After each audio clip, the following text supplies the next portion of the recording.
here tonight. In the Times Union this morning, it was announced that we were going to be showing his new film, which is based on the book Dirty Wars. The film doesn't come out until next month, so we're not sure yet whether it's going to be screened in the capital region. Perhaps we'll be able to show it, perhaps the Spectrum will. If you know anybody at the Spectrum and want to give them a call, it couldn't hurt to encourage them to book the film Dirty Wars. But because we promised some of you some film, we're going to show you a quick trailer for Dirty Wars, and then Jeremy Scahill will be here to talk. American knows war. They are war masters.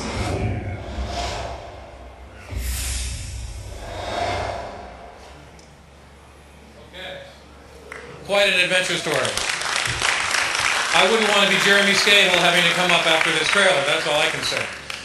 There's a few more seats that we were able to put out here. I think 2 chairs and a piano bench, so we'd be happy to accommodate folks that way. Sorry for the crowded conditions. It's got its pluses and minuses for us, as you can imagine. Try to keep the aisleway clear if possible, but I know that may not be. I don't want to take up a whole lot more of your time waiting here. We are super excited to have here in the house a longtime Sanctuary supporter and one of the legends of alternative media, Jeremy Scahill.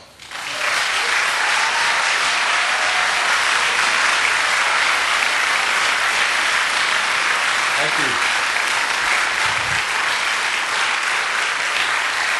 Thank you for that.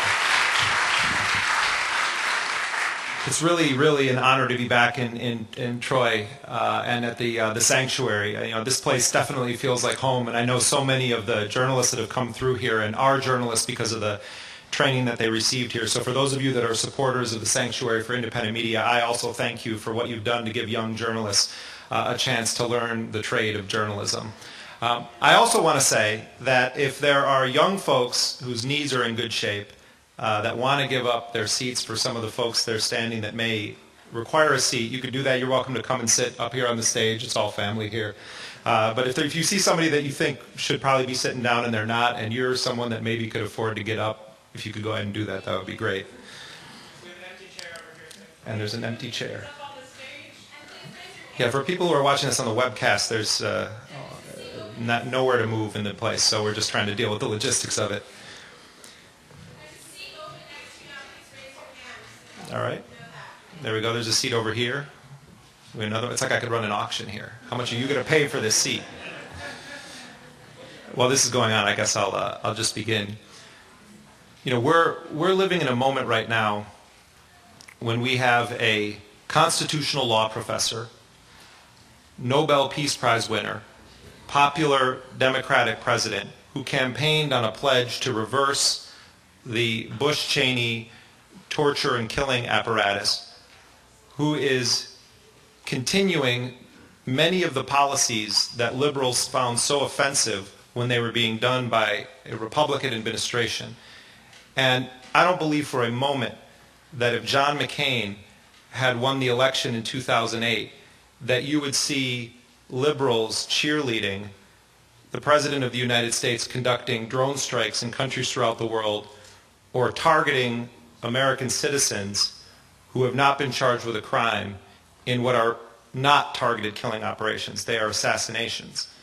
Today we learned some breaking news, and that is that Attorney General Eric Holder sent a letter to Senator Patrick Leahy and other members of Congress admitting that the United States had carried out drone strikes to specifically target one American citizen, Anwar al-Awlaki, who was born in Las Cruces, New Mexico in 1971, and that 3 other Americans had been killed in drone strikes. But in his letter, Attorney General Holder used an interesting phrase to describe the other 3 Americans killed, and it's really sort of an Orwellian phrase. He said they were not specifically targeted.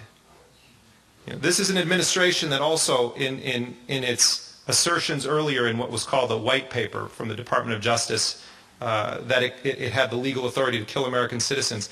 They said that they could kill American citizens if they were involved in imminent plots against the United States, but then they proceeded to redefine the word imminent in a way that someone with just a basic 4th grade education would know that's not the actual meaning of the term. We're living in a time that is so Orwellian because a Nobel Peace Prize winning constitutional law professor, popular Democratic president is in the White House and is legitimizing and normalizing assassination as a central component of what is called America's national security policy.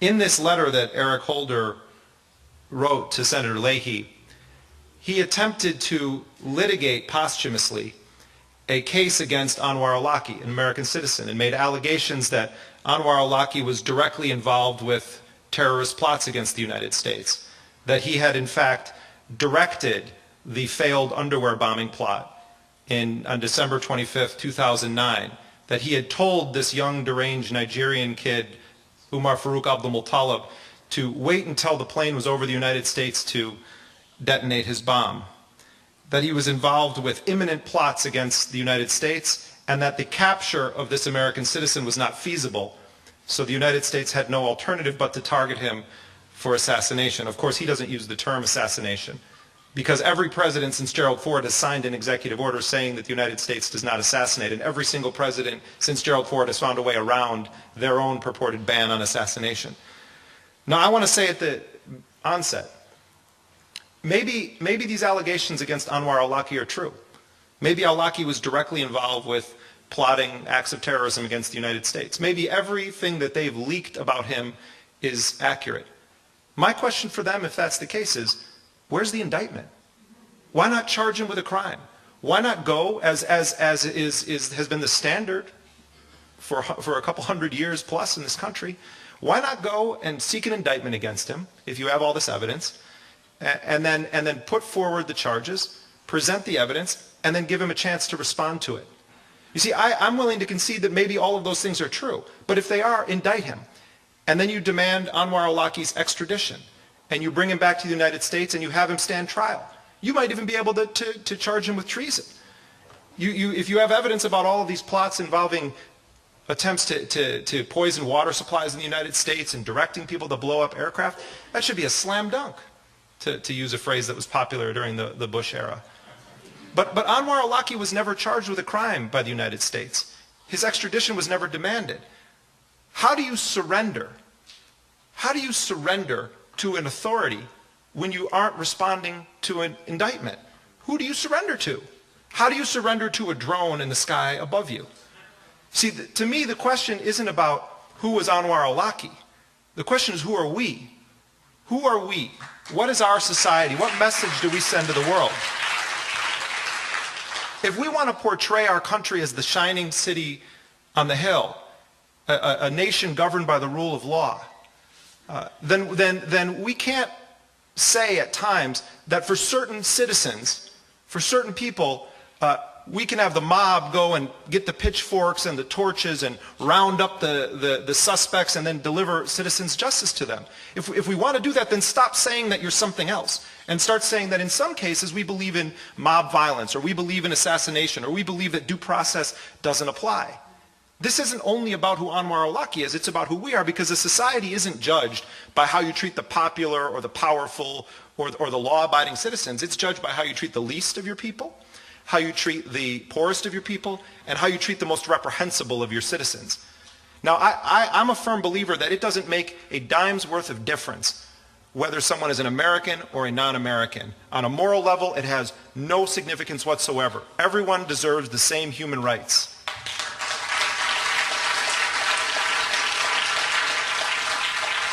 The most astonishing thing to me about Eric Holder's letter, actually it's not astonishing, one of the most disturbing things about Eric Holder's letter is that he says nothing about the United States coming to terms with or explaining all of the non-Americans that they've killed around the world in drone strikes, cruise missile attacks, night raids. It's only the discussion of these 4 Americans, but I think it is relevant that they're Americans for this reason. How a society treats its own citizens will give you a sense of how they're going to treat non-citizens. And I guarantee you, if they're asserting the right to kill Americans without charging them with a crime or presenting any evidence against them in places other than anonymous officials leaking to the press, then the standards for killing non-Americans are far, far lower than that. But what I want to talk to you about tonight is who were these Americans that were killed?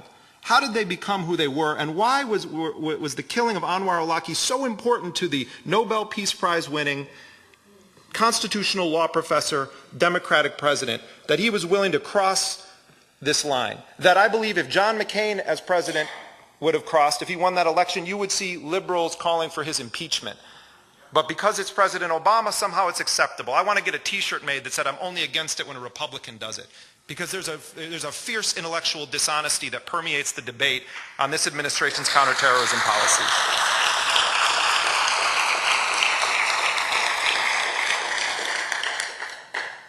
Now, there may be a few people in here that know a bit more about Anwar al-Awlaki than what you've seen on YouTube, but bear with me as I tell you this story. Most people probably know one or two things about Anwar al-Awlaki. You know that he's the guy on YouTube in the camouflage jacket, in front of the black flag, calling for armed jihad against the United States, calling on young Muslims around the world to conduct attacks in their own countries in the West, or to come to Yemen or Somalia or Afghanistan and join the mujahideen on the fronts of jihad across the United States. Someone like Anwar al-Awlaki isn't created in a vacuum. And I'll tell you where those ideals were not created. They weren't created in his family growing up. I know the al-Awlaki family. I know his father, Dr. Nasser al-Awlaki, very well. This is an upstanding, impressive man who came to the United States in 1966 as a Fulbright scholar. And in his essay that he wrote when he was coming to study English first in Lawrence, Kansas, with an evangelical Christian family, before going to New Mexico State University, he wrote that he wanted to come to America because he was taken with the progressive spirit of the country and its history. And he wanted to get an education, and he wanted to raise his family in the spirit of America. And he wanted to go back to Yemen then and dedicate his life to dealing with that country's water crisis. So he comes to the United States. He gets his degrees, he brings his wife over, she gets her GED in the United States and works at a candy factory to support their family while Nasser al-Awlaki was getting his degrees. And in 1971 they have their first son, Anwar al-Awlaki. And Nasser al-Awlaki told me a story of how at that time you could light cigars up in hospitals, and he passed out "It's a Boy" cigars to everyone. And they're in New Mexico, and then they move to the Twin Cities in Minnesota, where Nasser al-Awlaki's at the university, and Anwar goes to school in the United States, and they go to Disneyland, and there's a picture of him in his classroom with all these other American kids pointing to Yemen on a globe and smiling, and a picture of him in front of the Mickey Mouse ears at Disneyland. And they're raising their family as an American family. And then Dr. Nasser al-Awlaki is offered a job back in Yemen, and he moves the family back there. They don't know for how long, and he works with USAID, with the US government, to build up a faculty of agricultural engineering at Sana'a University. And they're very close friends with all of the American diplomats, and Anwar then goes to an international school in both English and Arabic. English was his first language, and he attends school with the elite in Yemen. In fact, he went to school with the children of Yemen's dictator, Ali Abdullah Saleh. Some of his classmates in school in Yemen would go on to be people colluding with the United States in the effort to hunt him down and kill him. So al-Awlaki goes, he finishes high school there, and then he returns to the United States in 1990 to go to university in Colorado. And I remember that period in time. I was 16 years old when the Gulf War started. I remember watching CNN, and Bernard Shaw's under the desk in Baghdad, and Peter Arnett is there, and I remember thinking how extraordinary it was that there was someone named Wolf Blitzer, not to mention that he was covering the Pentagon.